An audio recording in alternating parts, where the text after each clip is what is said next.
Welcome, everyone. For those who may not know me, I'm Lynn Bondurant. I'm the chair of the Select Board. And with us on the Select Board tonight are Margot Stone, most of you know Margot, and Paul Pierce. Hope Blucher couldn't be here tonight. She had a family obligation, and Doug might come in. I'm not sure. Also with us tonight is John Thrasher, who's our attorney for the town of Danby. We've invited the public to the special meeting to have the opportunity to learn more about the proposed facility on Colvin Hill called Path at Stone Summit. Is that correct? Yes. And we all want to be sure that it will be a safe environment for... You're having trouble hearing me? Oh, now you're in trouble. How's that? Better? All right. Okay. So we've invited the public here for a special meeting to have the opportunity to learn more about the proposed facility on Colvin Hill called Path at Stone Summit. We want to be sure that it's a safe environment for all, the residents and neighbors, and that we want to fully assess any impact it may have on what we all know to be limited town resources. Dr. April Stein, who has applied through the Green Mountain Care Board to operate this facility, has graciously and enthusiastically accepted our invitation to tell us more about the facility and to answer reasonable questions. She is not required by any licensing process to do this. She is here voluntarily. Our job is to ask questions and to listen to responses. And if Dr. Stein has questions for us, we can share our knowledge of our town and its resources. As many of you know who were at the last Select Board meeting, and I'd like to reiterate, we, the Select Board, do not have a decision-making role in the review process for this facility. The process for opening this kind of and size of facility is that an applicant applies to the Green Mountain Care Board, who makes the determination as to whether they need a certificate of need. As I understand it, the certificate of need you would need if the program's annual expenses are less than $500,000 and the startup capital costs are under $1.5 million, you would not need a certificate of need. In that case, the facility gets reviewed by the state's Department of Disabilities, Aging, and Independent Living. And I'm sure that April and her team can tell us where they are in that process when they have a chance to speak. I had asked Brad Bender to moderate this meeting, and he had a last-minute family obligation and is unable to be here. So I will facilitate, which I feel I can do since there's no action taken by the Select Board. I think I can be in this role, and I'll do my best. We would like to allow for about an hour and a half. We will watch the time. It's a hot night. We want to be respectful of everybody. And I'd like to open it up by giving 15 minutes or so to Dr. Stein to introduce her colleagues and to tell you all about the program and where it stands in the review process. Then I'll open it up to questions. In the interest of allowing, we have a lot of people here, and in the interest of allowing everyone who wants to ask a question to do so, I'm going to keep it to one follow-up question. Because we've got PEG TV here tonight, and in order to record we have limited microphones, we're going to ask people to come to the podium to ask their questions. If there's time, we can go around again. We'll see how many people have questions and how we move along.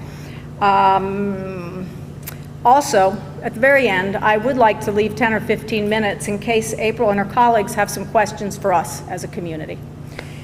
So if that sounds like a process, we can begin. Thank you. I am April Stein. I am the director of Path at Stone Summit. And can everyone hear me? No. Oh, no. Okay, hold on. I'm not very good with microphones. Can you hear me now? No. Uh-oh. Slide it closer. Okay. I am April Stein. Yeah, I'm April Stein. I'm the director of the Path at Stone Summit and also its owner.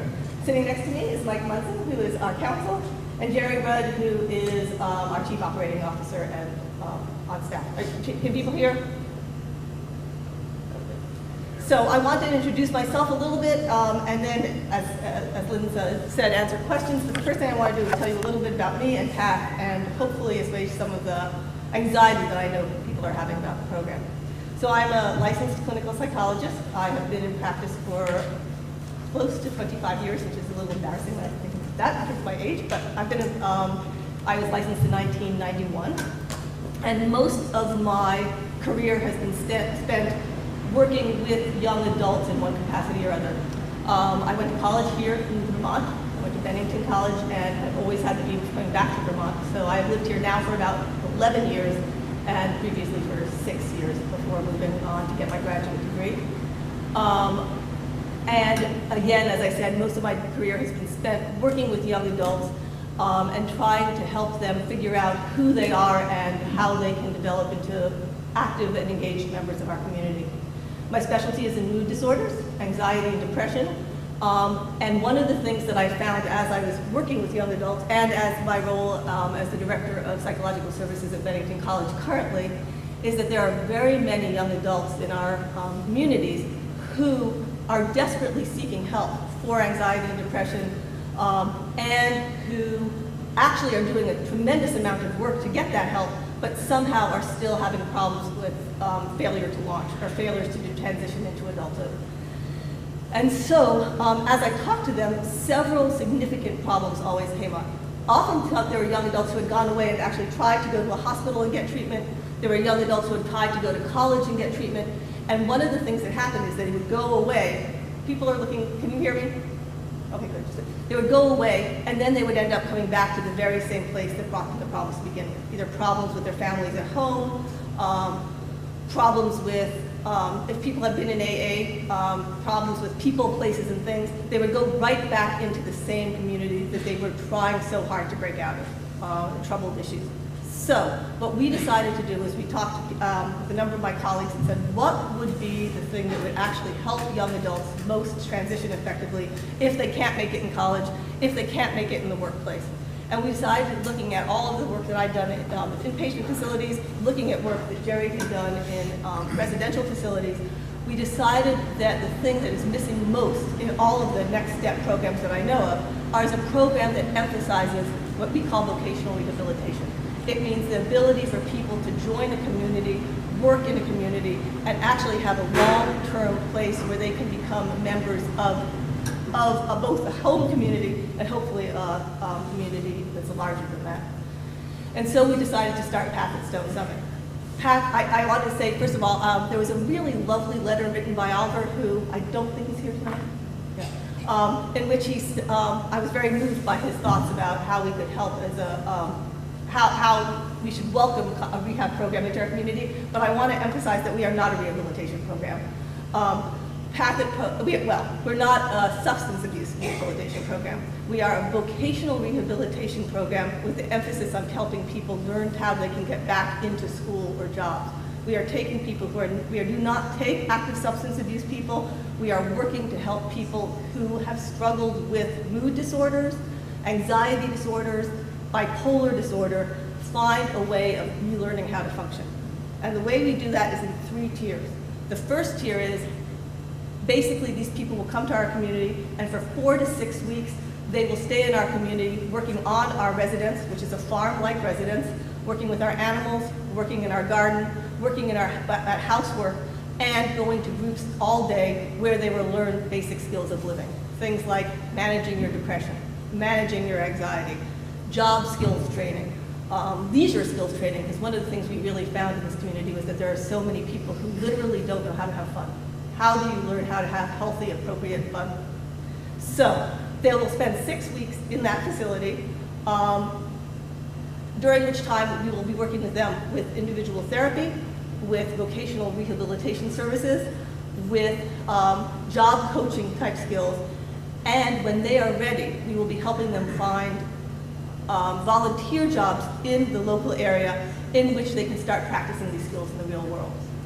They will be going with a job coach initially, and then as they feel more comfortable going by themselves, to work in a job for between 10 and 20 hours per week, and then come home to our facility at night, where they will continue to work with their therapist, work in their home community, be supported by the home community. And as they progress we're hoping that people will stay between 5 to 6 months.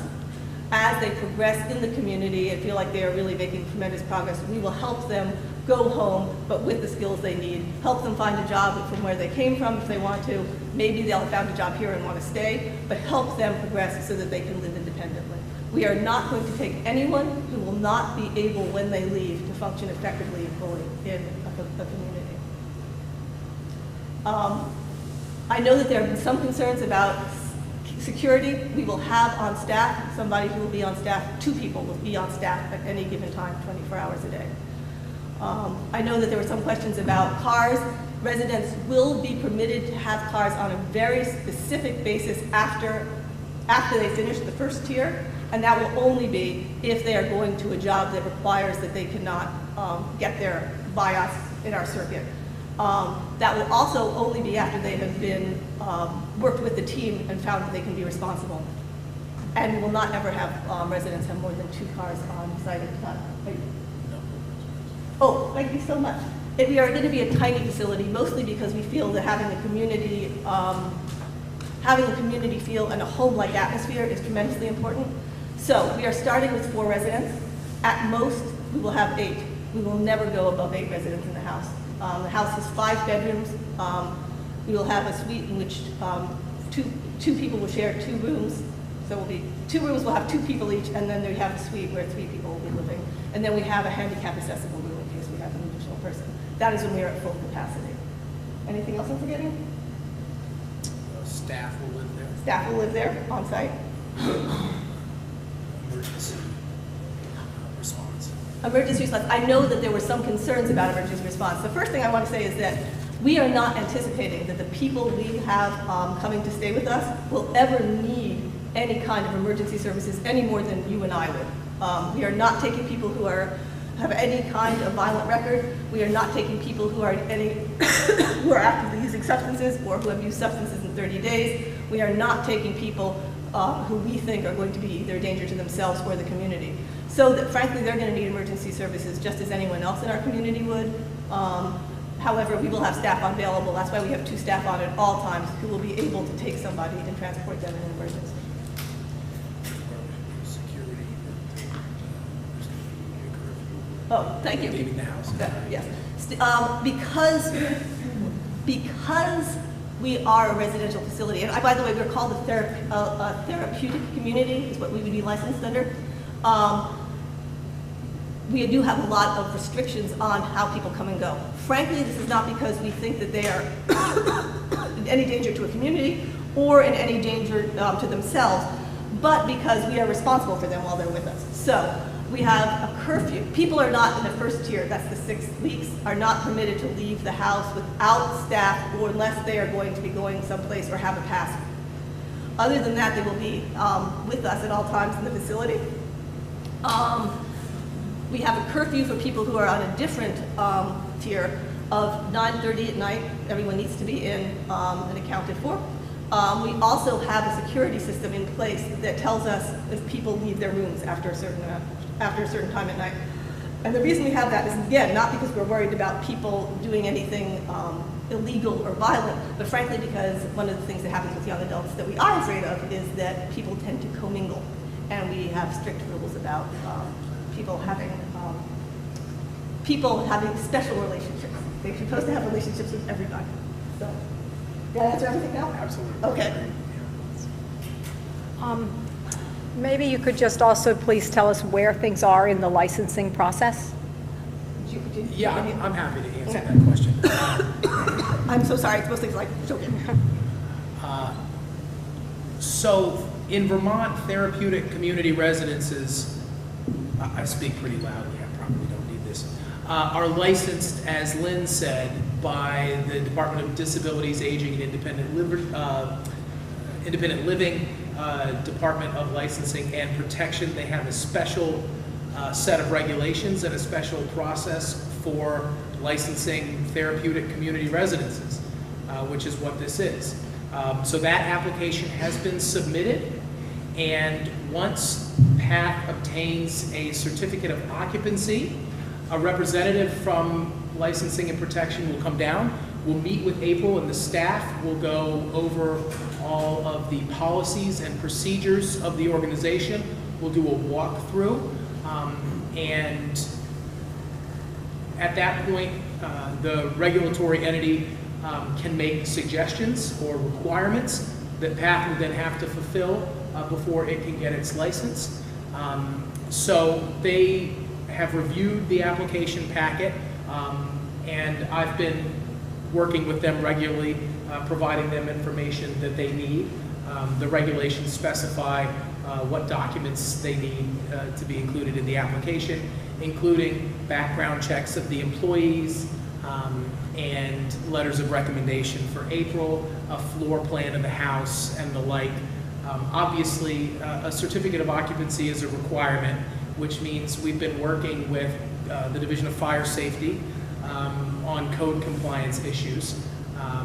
That would be ADA compliance as well as life safety code, fire code compliance. So we have an architect. His name is Gary Corey, and he's with Centerline Architects in Bennington. He's been working directly with Butch at Division of Fire Safety. They've done a walkthrough of the house already, and everything from the height of banisters to the existence of railing to a sprinkler system which is going to be installed, ADA ramps and the like. We're working with them on every aspect of the renovation. And so that's progressing. And as Lynn said, these are regulated entities, and as a therapeutic community residence, because it's a healthcare facility, any new healthcare facility in the state of Vermont has to go through the certificate of need process with the Green Mountain Care Board. And the first step in that process is what's called a letter of intent. And it's an application with a huge amount of information, including projected expenses. And we submitted a letter of intent to the Green Mountain Care Board back in March, and that included a narrative summary. Our entire submission is online. You can find it on the Green Mountain Care Board website. Some of you probably already have it. Some of you may have brought it tonight. But there is a 7-page narrative description of the program, and there were submissions that dealt with staffing and capital expense projections and the like. And Lynn was exactly right. There is a jurisdictional requirement of $500,000 plus in annual operating expenses before they require you to go through the full certificate of need process. And so in working with our CPA, we submitted those expense projections. They were well under $500,000 annually. As April said, it's a small residential care facility.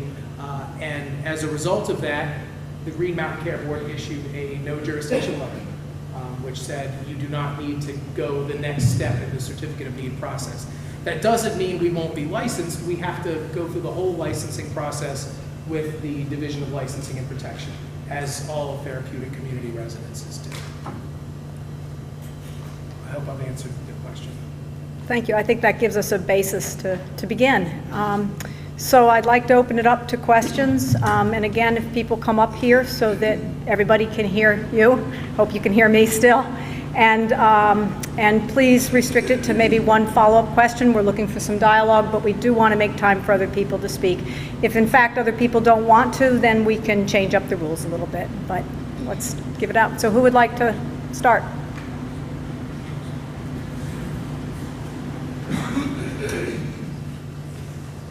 And why don't you please give your name first, Brian? Sure. I'm Brian Keating, 1474 Colvin Hill Road in Danby. Couple of things. I'm going to make it short because I have a lot here, and I can leave this with you, and you can get back to me or get back to Lynn with some answers on it. I reviewed your narrative and I reviewed your budget, and it's under the $500,000 for the third year, which is $462,000. In my opinion, there's not enough money in here. You've said in your narrative you have a triple net lease as an example, and I'll just make one example. The budget does not include real estate taxes, maintenance, or insurance. So those three items are missing from your $462,000 annual budget. Your allowance for food allows for $1.36 per meal, according to this number, based on 8 residents. And the third thing that I want to bring up, the inconsistency, you said at the House visit, which was very nice, that there would never be more than 8 residents. You said it again tonight. But in the narrative, it says that you may go to 10 at some point. So 8 is not 10. That's a big difference. It is? So why, you know, I'll throw these out here, and again, I'll leave this with you, and you guys can respond to it, and, you know, I didn't know if you saw it already, but go through it. If you could get back to Lynn. In general, I just don't think that the budget in any way, shape, or form it reflects what you're really going to have to spend. I received from Lynn some supplemental information from Mr. Munson that added more staff and more money, which again is not reflected in that budget. The numbers just don't add up. And what my concern is, again, you know, I spoke to the chairman of the Green Mountain Care Board, and he didn't seem too concerned about that. But what that to me means is if you can't accurately prepare a budget to run a facility, how can you run a facility? That's my concern. So, again, those are my questions. Anybody else wants to come up? We will get back to you with most of those because there are too many to answer all at once, but I can tell you that we had our CPA go through our budget. So.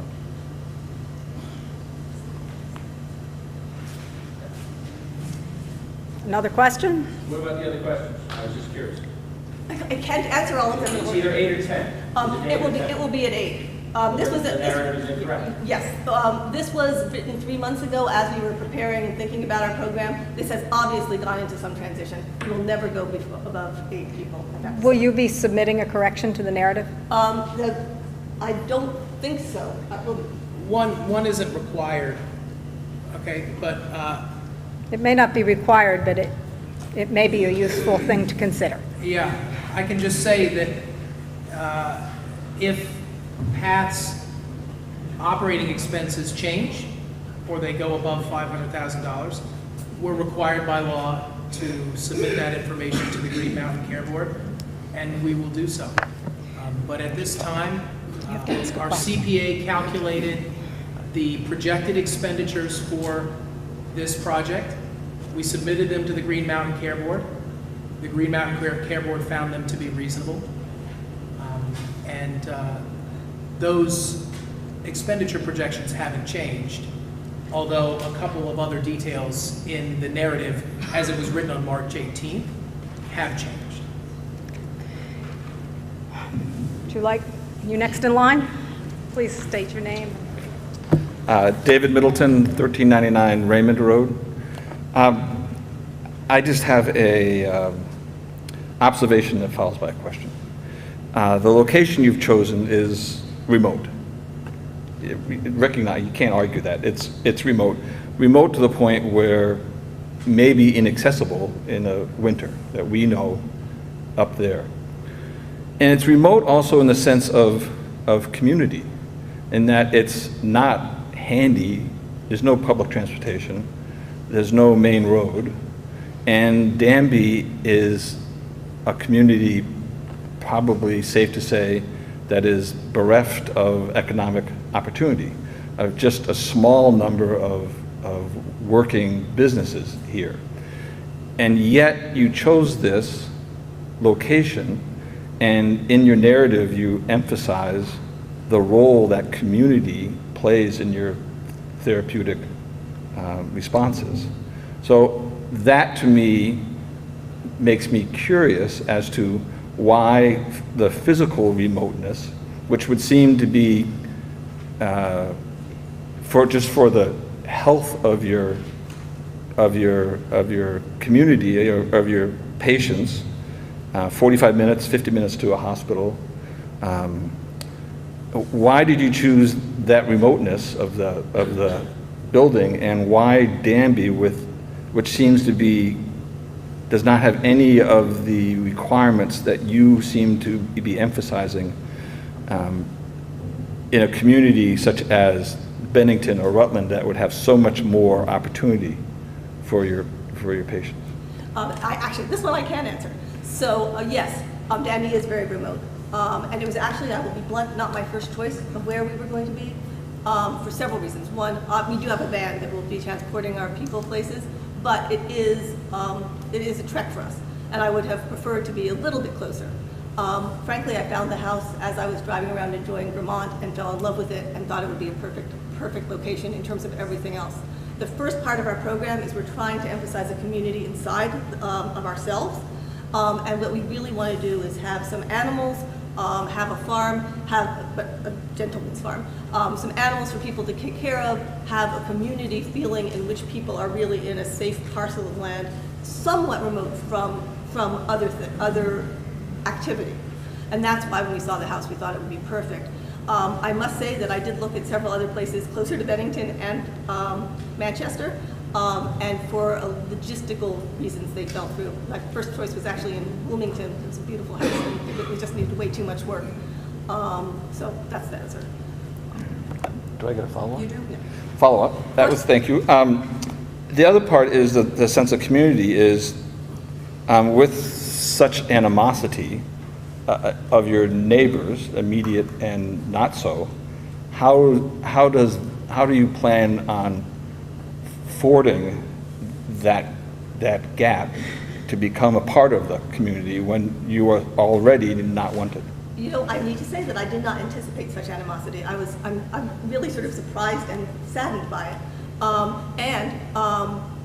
Surprised and saddened by it. So I did not anticipate that. It was something we did not even think was going to be a problem. And I wish it weren't true. I know that people have said to me, Danby is a place where people want to be left alone, and I guess if people really want to be left alone, they will not need to deal with us. We are going to state to ourselves if people don't want us around, and we do have volunteer positions in other locations, so we'll go there. I'm hoping that people, as they get to know us and realize that this is not a frightening place or that we are not bad people, or trying to do something, I'm not quite sure what, but that will change in time. Okay, thank you. And I'm going to get some water because I'm thirsty.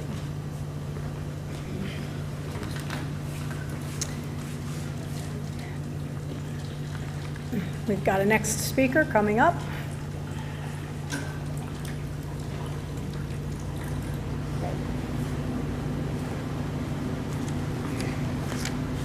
Michael Lees, 382 Staples Road.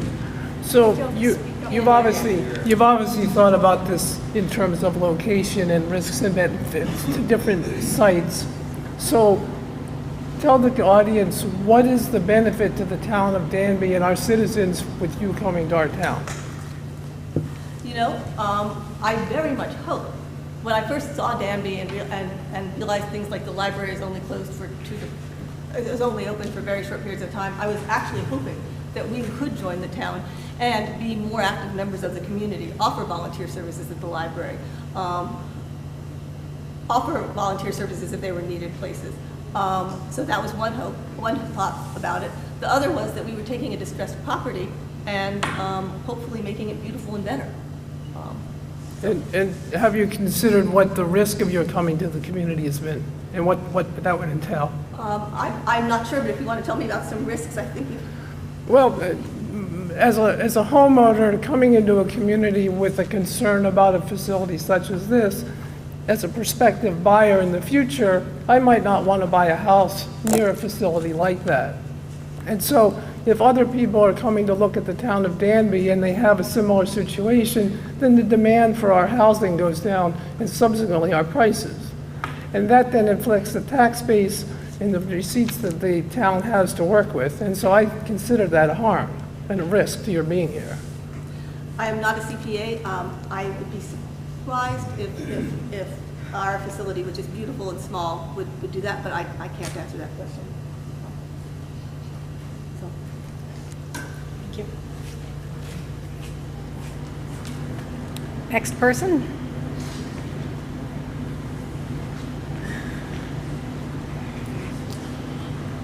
Andrew Wallace, 1713 Colvin Hill Road, just down the road from you.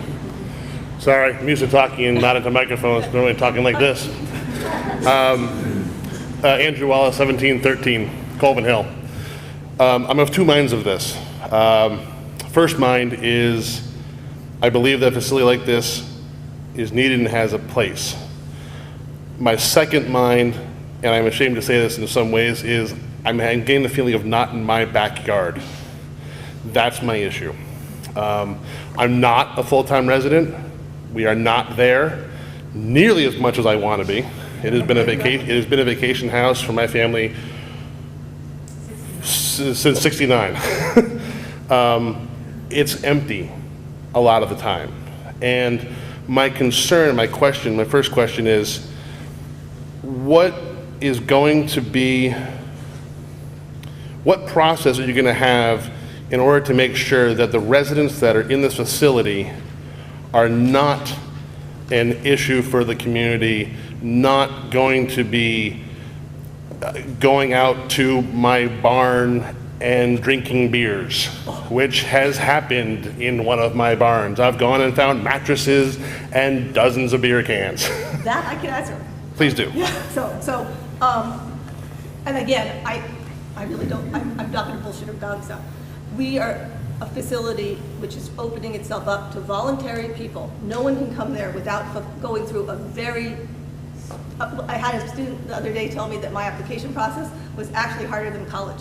We really are vetting people. I hate that word, so I almost stopped myself, sorry. But we are going to have people go through a very, very strict admissions process for coming. We are trying to build a community. Therefore, we cannot have students who have who have violent criminal records or are going to be burglarizing our neighbors.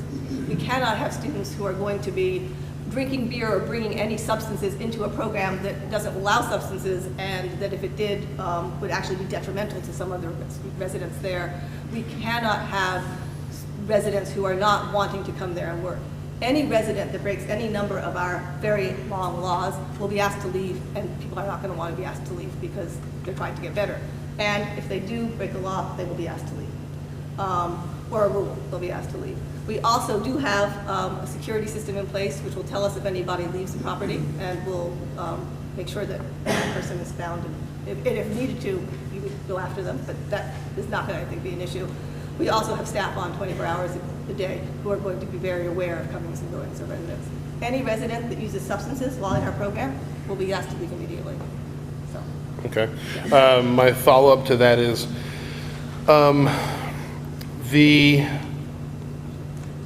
I realize that this is a voluntary program, and for the first month of a tier 1, $750 a day, $22,500 a month for that first 30 days, if my math is correct. They're there voluntarily, but I'm worried about basically rich parents sending their troubled kids off to the wilds. It's same issue. This is not an inexpensive facility. Can you explain a little bit as to how that benefits your community and our community when people, parents, or these students, it just seems, in some ways, it doesn't seem like it's enough money, and at the same time, per person, per day, it seems like a large chunk of money. Does that make sense? I get half of it and not the other half. That's fine, so do I. But basically, I will tell you actually that in terms of programs like this, it's actually in the median range. We're actually a little below average cost because we're trying to keep it affordable. We do not take insurance, but we will be helping people get insurance. We just don't take insurance because anyone who has been in a hospital or tried to get insurance benefits knows that what happens is after 2 days, you go to the hospital and they kick you out, and we don't want our residents to be worried about that. I wish. It was actually the reason the transitional microphone. Oh, I'm so sorry. Thank you. It's actually the reason we had the transitional beds to begin with, so that we was hoping we could open it up to more people, but it was just not affordable. Oh, I'm so sorry. So I can't talk to two people at once. So Talk to them. Yeah. Talk to them. So we do know that it is an expensive program. It's actually not as expensive as other programs. And I think your other question was, why would people spend that money if their kids were in real trouble? Is that basically We'll go with that less one. polite Sure. way? The truth is that these are kids who are in trouble. These are not kids who are in trouble the way I think people here imagine. They're not kids who are going to be shooting up in your backyard. They're not kids who are going to be stealing. They're not kids who are going to be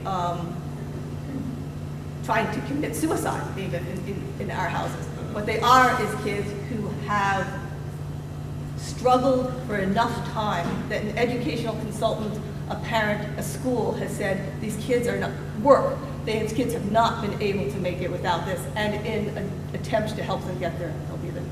Thank you. Thank you. And thank you for being of two minds. Please.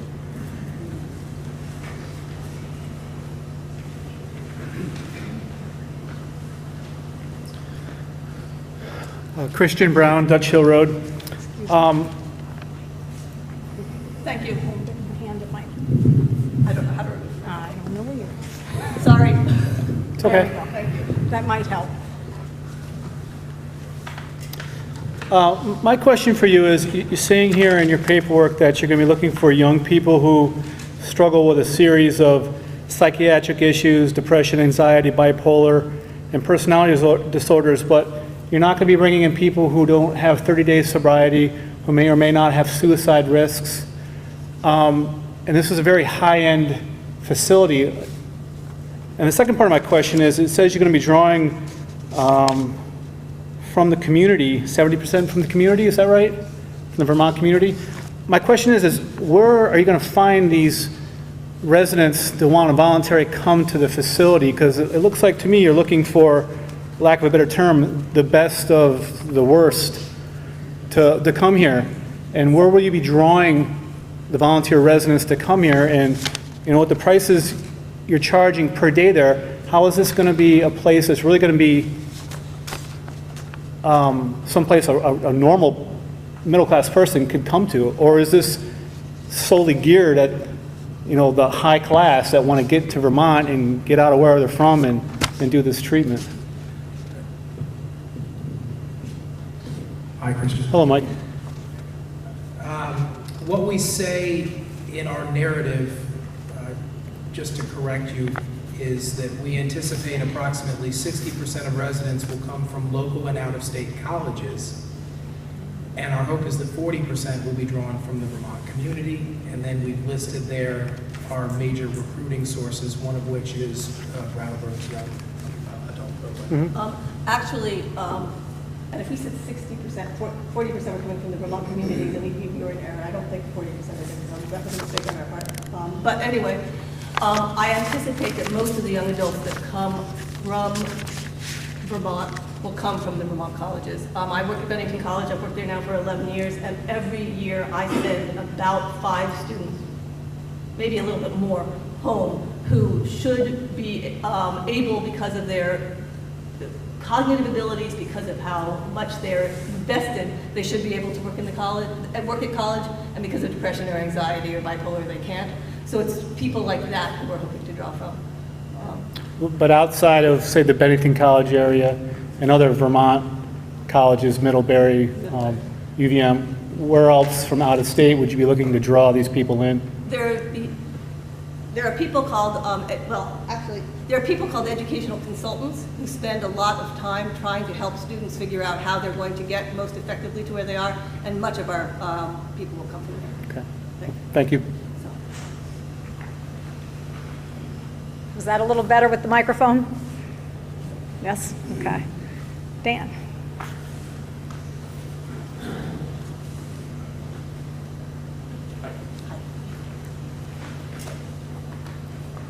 You do that better than me. First off, I'd like to commend you for being willing to help the needy. I mean, there's no question there's a need for that. There is a need for that. And this thing not in my backyard, I'm not at all for that. I think that's the reason why we don't have zoning in this town, is because I'm going to do what I want to do in my yard. Thank you. Pretty much, right? On the other hand, I knew there was a but somewhere. yeah. On the other hand, I'm looking for being totally truthful with the community. Now, I haven't gone over your narrative, but what I've heard is $1.10 for each meal, If your CPA made that out as $1.10, $1.50, whatever it is, here at the school, it costs $3.50 to feed a child at noontime. I don't know how in the world you're going to feed an adult for $1.50. That's number one. So, I'm just looking for total honesty. I don't think you're going to make the $500,000 threshold. I don't think it's possible. I just don't think it's possible, and I don't know, whatever CPA you have, I need to hire him myself, because he does a good job with the numbers. And what I will tell you is that, again, it is our ethical and legal responsibility to have the Green Mountain Fair Board review it if we think we're even coming close. So we will be reviewing that. So, Okay, thank you. thank you. Yes, of course. I just want to add to that. Our CPA calculated these numbers. They're going to change when the program opens its doors and admits residents and its staff come on. And as those numbers change, we'll report them to the Green Mountain Care Board. If at any time we hit that threshold, we'll do the certificate of need process. We're required to do that. But it was difficult for our CPA, 3 months in advance of us opening, 3+ months in advance of us opening our doors, to project all of the expenses. Yes, you may ask a follow-up. I absolutely agree that it is difficult, but I don't think it's too difficult to figure out that you can't feed an adult for $1.50 a meal. I think any CPA in the world could tell you that you can't feed an adult for $1.50 a meal. I can't buy a hot dog and a soda for that. I agree. Thank you.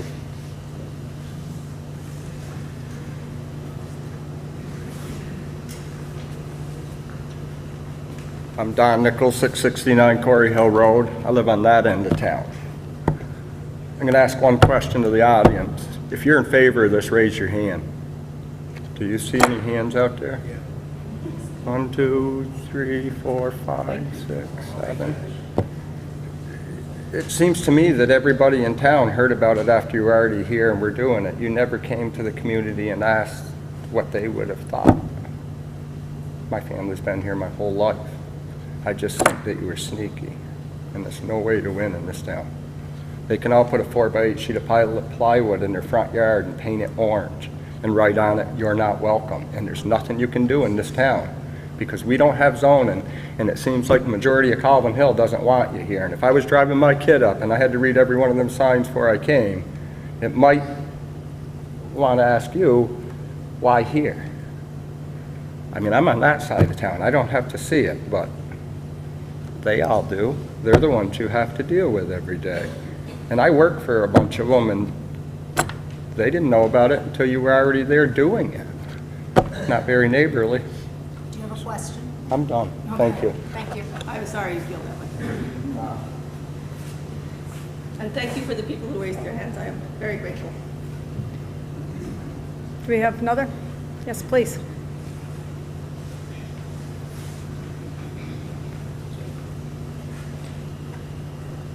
Christine Shannon, 2219 Colvin Hill Road. I'm directly across the meadow from you. I look down on your building. You say these people are going to be allowed to be out until 9:30 at night. What are they going to be doing? They can't drive a car. There's nobody up there. So what are they going to be doing at 9:30 at night when it gets dark at 8:30? I'm sorry, I may have misspoken. It's the people who are going to work that can come out, who have a curfew at 9:30. Everyone else will be in the house with us, or doing chores or doing other things. But the people who have a curfew are the people who are in town working or in the community working. So the residents will be locked into the building? No, no one will be locked in. Where will they be? They'll be in the... They'll be in the building. And how will you be sure they don't get out of the building? We have a security system in place, and we'll have staff who are with residents. Is this perimeter around the property or just on the building? The security system is, I'm sorry, I don't know what the question is. Well, is the security in the building? Is there just an alarm on the building, or is there going to be perimeter on the property? There will not be alarms on the property. There'll be perimeter. So if someone were to go out a door, they could just walk off the property. Yes. Well, I want to tell you that I have 4 grandchildren who may never come up here again because of this facility. And I am more than livid about it. I could understand that, I would be very No, sorry. no, you don't understand it. That's the problem. You just don't understand where you are. This is the middle of nowhere in Vermont. There's no services.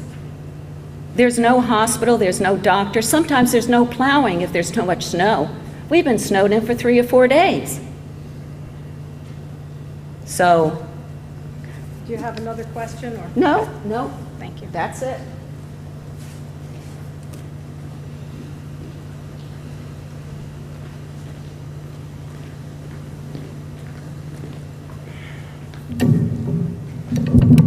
My name is Deborah Keating, Colvin Hill Road.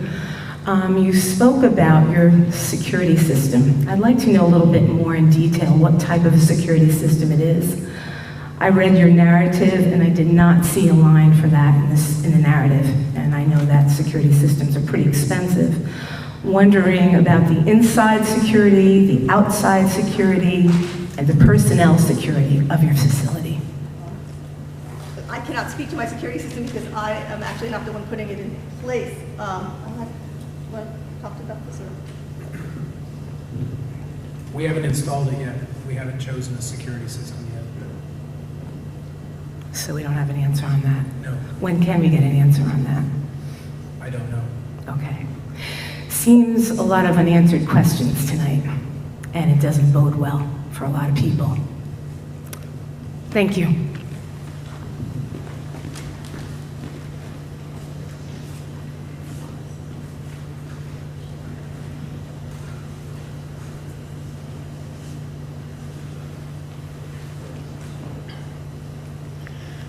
Hi, I'm Chip Wright from Calvin Hill Road, down the road about a half a mile from where the facility is going to be.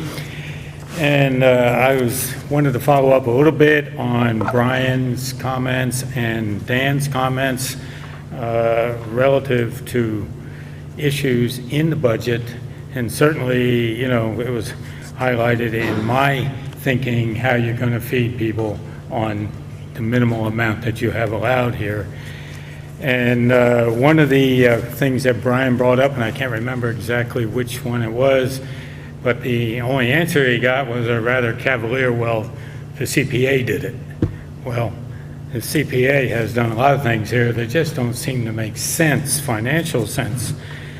We've got a couple items here: homeowners insurance, liability insurance, taxes, real estate taxes, and maintenance. And you look through these things, and building and repair maintenance, you got nothing on there for 3 years. Property taxes, there's nothing there. Now, perhaps they're incorporated in the lease. That I don't know. It doesn't really say. There's no footnotes here. Homeowners insurance, I don't know. You have an item up here under staffing expenses for professional insurance. 10,000, 11,000, 11,250 is that. I would think your liability insurance would be way for this type of business, way over that. Actually, it is not. That I do know because I'm paying that. In terms of the other insurance, we are in a lease with, we do not own the property, so some of that is paid for Right. by the owner of the property. One other question you have down here somewhere in your papers, $40 an hour for an addiction specialist. Why, if there are no drugs, people are addicted to drugs, why would you need an addiction specialist? That is actually a change. We are not going to have an addiction specialist, but one of the things that is so important as you treat young adults is that, as you know, young adults are faced with many issues and often are tempted by things. We want to make sure that people are taught about addiction issues from the very start. We will have people learning about addiction and having groups on addiction, even though we will not have anyone actively using it. Yeah. Yeah, if you look at the narrative, the addiction specialist is as needed, Yeah, true. and it's off-site. So they wouldn't be employing anyone at PATH. it would be through a community mental health center. So if there were those services are needed. If they were needed by somebody at the facility, they would be treated off-site, they would be taken somewhere else to be treated? That's correct. Okay, okay. All right, there seem to be a lot of loose ends and misinformation that is, questions have come up here that make people a little leery and a little concerned, in addition to the safety and the health and the welfare and all that other stuff. So we are definitely concerned. Okay, thank you.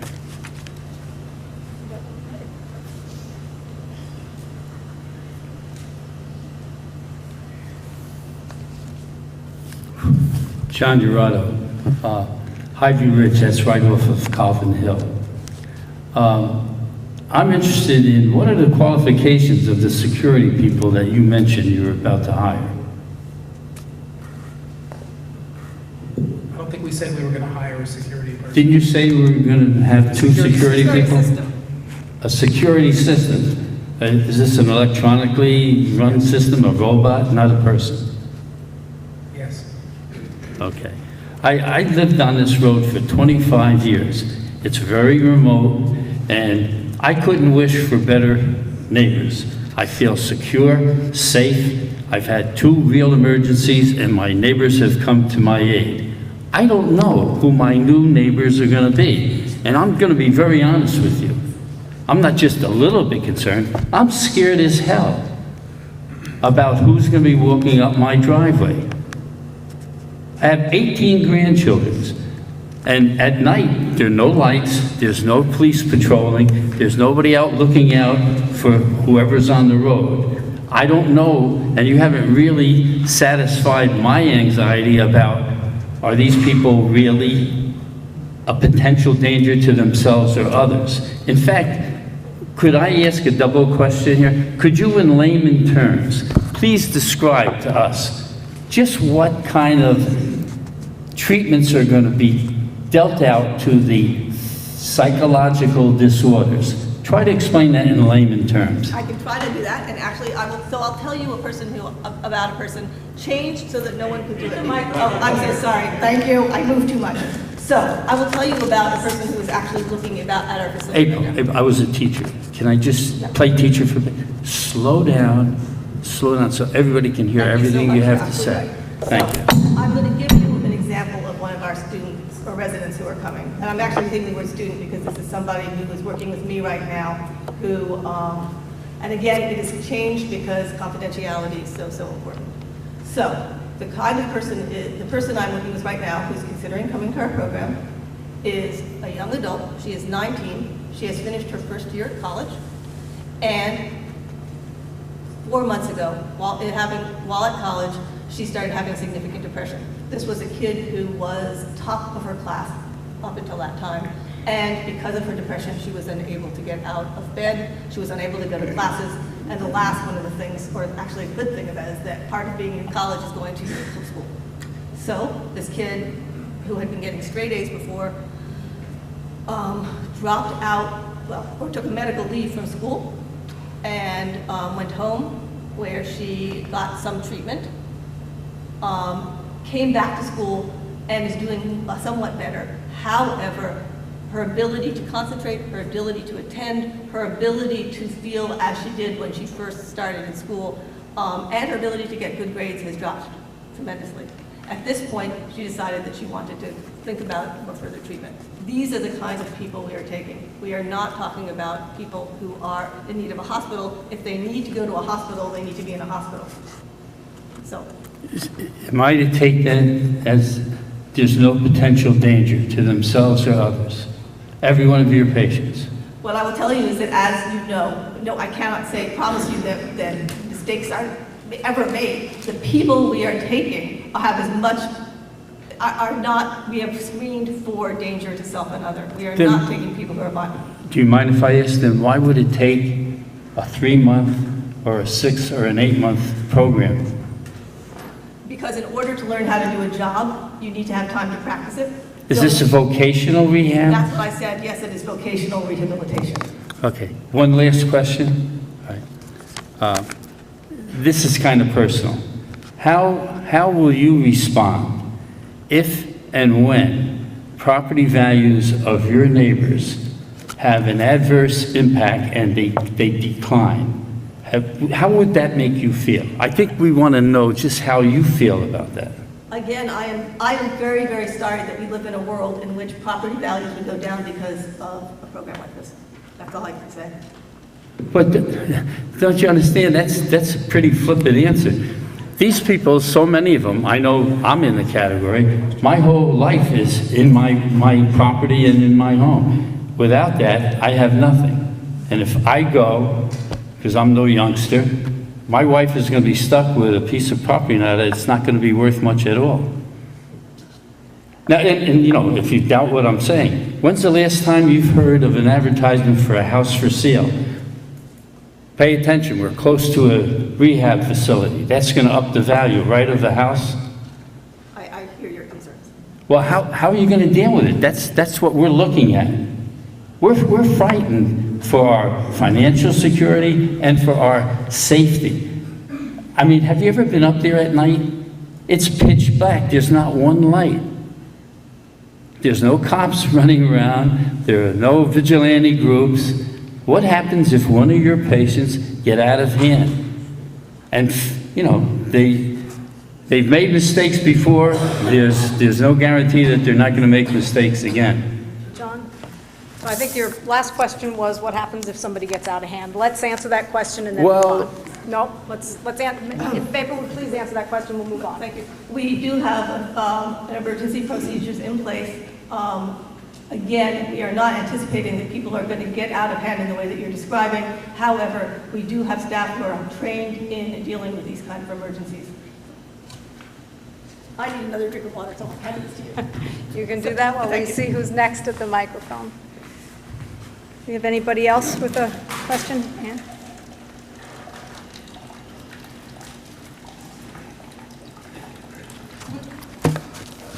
I'm Annie Davis, and I live at 2981 Colvin Hill Road.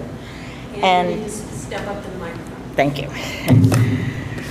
I had some question. You're going to get some livestock? Yes. When are you getting the livestock? We have 3 goats now. Where are the goats living? Oh, they're not at the facility. Okay. And what else are you getting for livestock? I mean, this, you listed as part of the therapeutic care, Yes. that there would be a garden and livestock chores. Yes. We have 3 goats, 10 chickens, 2 pot-bellied pigs,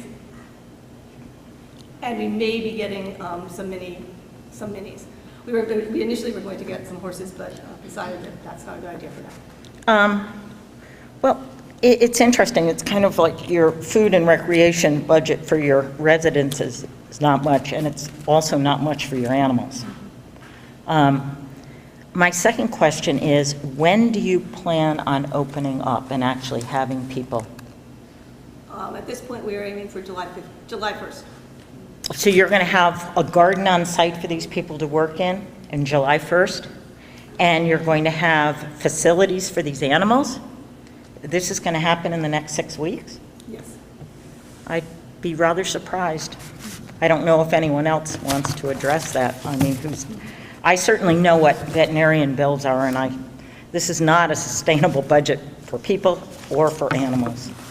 Again, we're working with the Green Mountain Care Board, and if we need to, we will have to come. Well, I mean, I think you need to be talking to the Green Mountain Care Board now, not later. My name is Dick Palmer. I live on Colvin Hill Road. I attended your open house, and I appreciated that fact. It almost seems like, April, this is a horse and pony show, because we are not getting specific answers.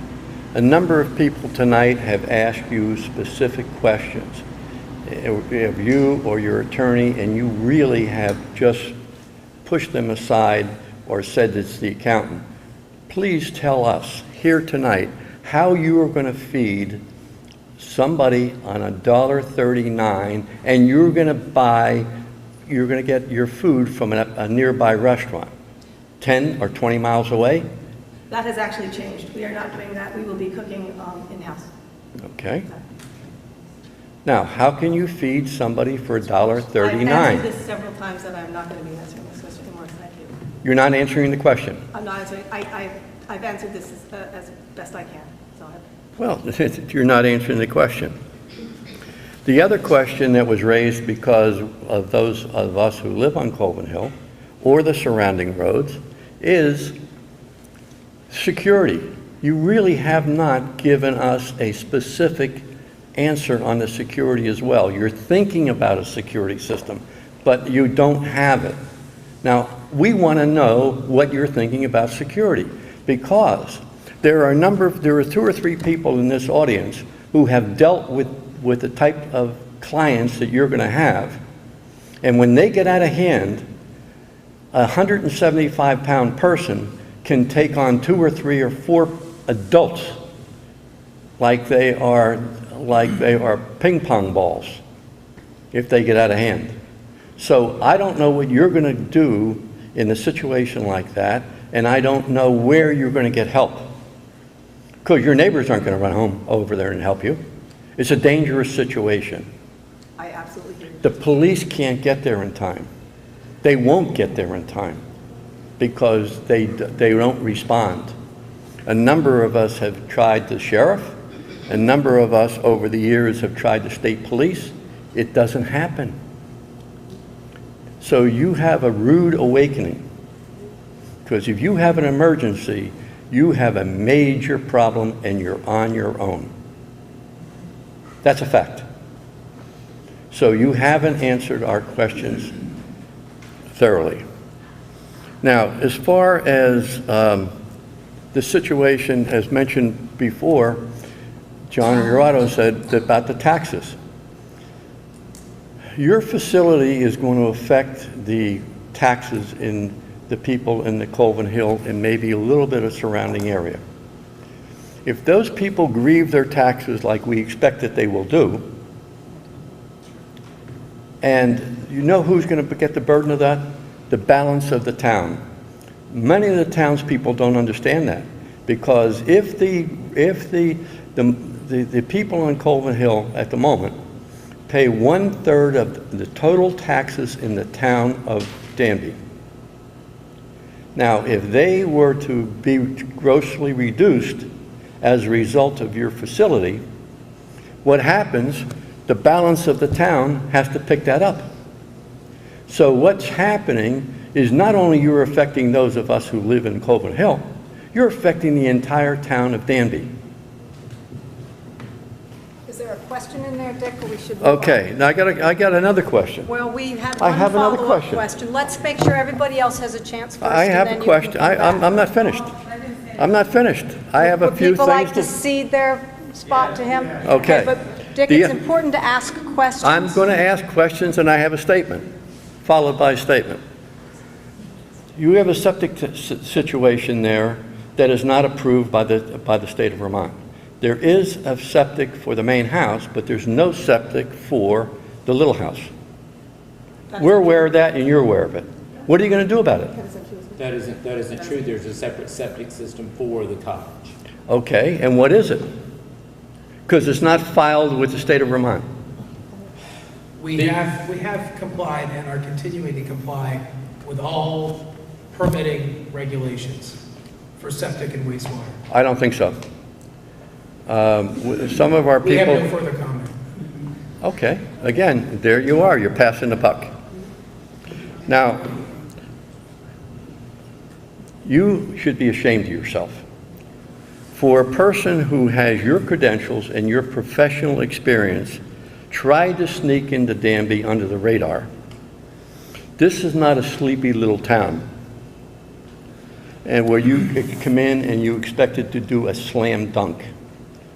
The people of Danby are wise, they're down to earth, they're honest, and they can count on their neighbors. Your actions have alienated the entire town.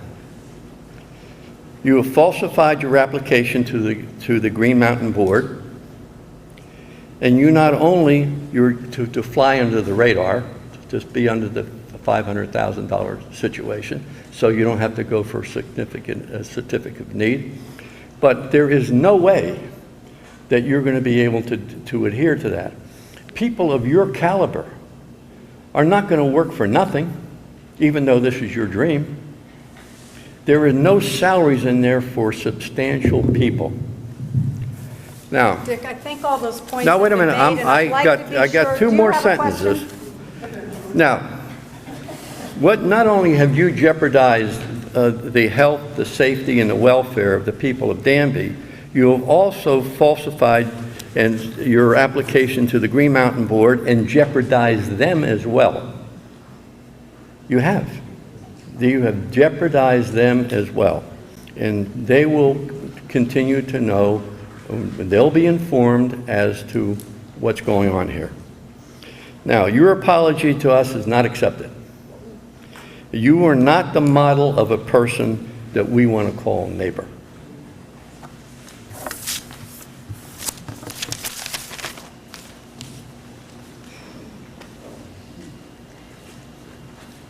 I'd like us to please remember that April and her colleagues are here voluntarily, and it's a very difficult position to be in. I understand that it's difficult for people too, but let's make our point, but try not to hammer people, if you will. Good evening. Good evening. My name is Eric Stone, 100 Whiskey Hill Road.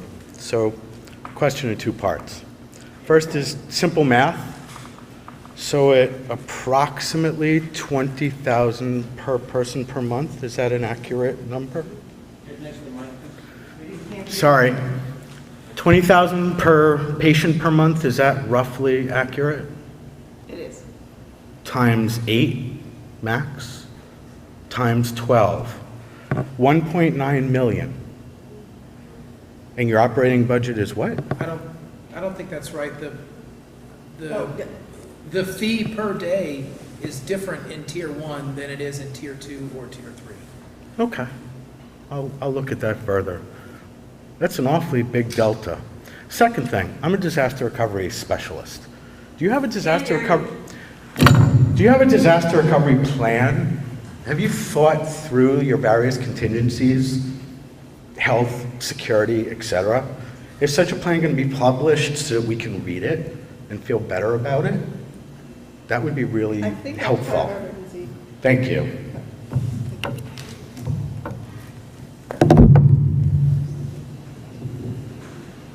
Have an answer to that?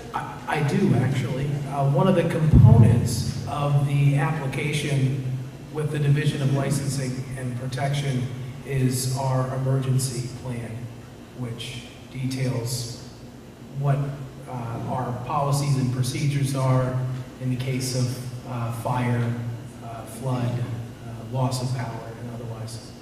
So we're developing those in conjunction with the licensing agency. 6 weeks, and you're still developing them? Thank you. Well, let me just see, Brian, since you're coming around again, let me just check to see if anybody else has any questions. Let's take this gentleman first.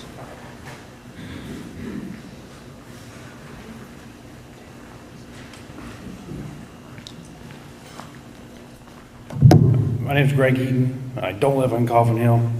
I didn't come here with either way, yes or no, or for or against, looking for information. And I guess what I have to say in the question would be is, usually when you're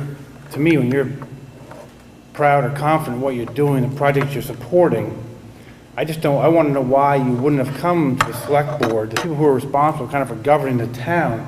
That's the only question I have. Like, why wouldn't you come to the town ahead of time and just say, this is a program? If you're proud of it, that's fine, and you obviously you're passionate about it, and I understand that, but I just don't get why you wouldn't have come to the town first.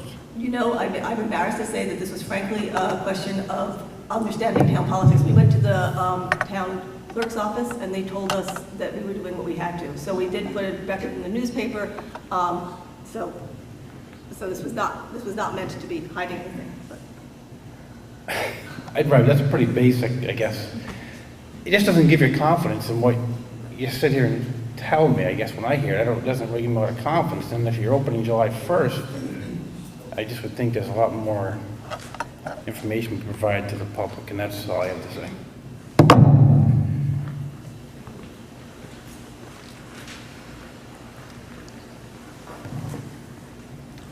I'm Tom Shannon, your neighbor across the street. I just have one question. Most of my other questions have already been addressed. Does Bennington College know that you are referring their students to your for-profit business in Danby? It does not seem ethical to me. Bennington College is aware that I'm starting this, yes. And I'm not referring any patient individually. I was giving I have heard, excuse me, I have heard a third of what you've spoken about tonight. I apologize. And slow down and put that microphone 2 inches from your mouth. Okay? Bennington College is aware that I'm starting this program. I will not referring any patient of mine or and doing anything on it. One other question. You talked about serving our community, meaning Vermont, and you used as an example of this the number of students that you could conceivably refer from Bennington College a year, perhaps 5. How many of those students would be residents of Vermont? Because very few residents of Vermont go to Bennington College. In effect, I suspect that the number of your clients that are going to come from out of state is much greater than you're leading us to believe. I'm done.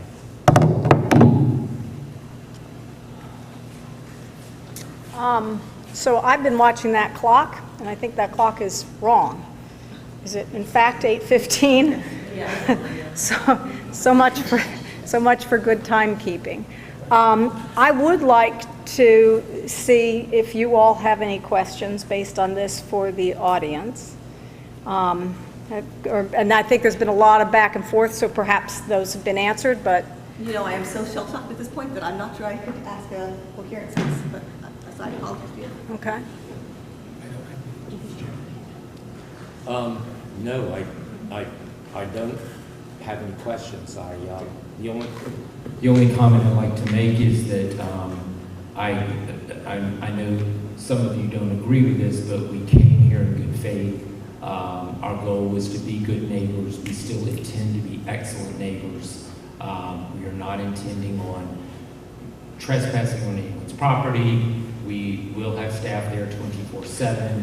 We will have an eye on our clients. This is a very, very small group of people, not really unlike a large family actually living in the house, comparatively speaking. So that's the only comment I have to make, and I echo what April's already said, and that is that we didn't come here with the intent on making anyone angry, and we honestly didn't really expect this reaction. Thank you. Thanks, Jerry.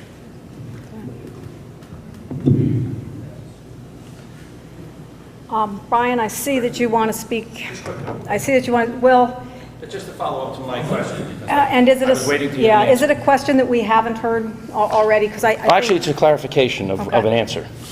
When I asked you about the budget, you kept referring to the Green Mountain Care Board reviewed it and found it to be okay. Our state representative, Patty Comline, spoke to the chair of the Green Mountain Care Board, Al Gobel, I guess his name is, and he indicated to her that they don't care about the budget. They are not even concerned about the numbers. Because if there's an issue, well, they'll correct it later. Okay, that's number one. Your budget is a fraud. It's fraudulent. You cannot do what you're saying in this narrative for that number. So that's plain and simple. You signed off on that, okay? You're septic. I have correspondence, which I will gladly forward to you if you hand me your email, from the state that says that the guest house does not have a wastewater permit. And the house, the main house, has a septic permit for 7 residents only, 7 or less. So 10 is more than 7, I think. So if you give me your email, I will send you this information. But like I said, this whole thing is smoke and mirrors. Thank you. I have a stack of business cards. I'm going to leave them right on the table, and I would welcome anyone who has follow-up questions. to send me an email or call me. I'm happy to answer them to the best of my ability. You may not be satisfied with the answers. They may be the same answers that you've heard tonight, but I will address each and every one of your concerns, okay? Thank you all for participating, and I'd like to thank April and her colleagues for being willing to come here and answer our questions to the best of their ability. Thank you, and good night.